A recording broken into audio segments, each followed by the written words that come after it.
So when I get that x must equal the inverse cosine, because I took the cosine of each side, and since I took that inverse, I need to give all possible answers. So cosine, remember, is the x-coordinate being negative 1/2. So I go to my unit circle, and where are my x-coordinates? Negative on the left side, and negative 1/2 right up here at 2 pi over 3. So the other one is down here at the other blue at 4 pi over 3. So my two answers are 2 pi over 3 and 4 pi over 3 with a cosine of negative 1/2.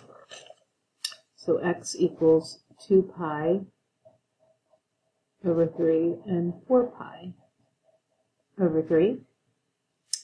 And then for this one here, I'm going to add 1 to each side.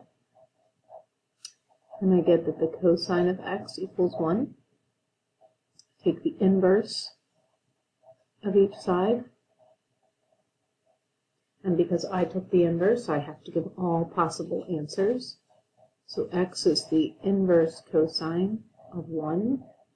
So where on my unit circle is the x-coordinate, because it's cosine, going to be 1. So I go to my unit circle, and right here I see a 1. And this has two names, both 0 and 2 pi.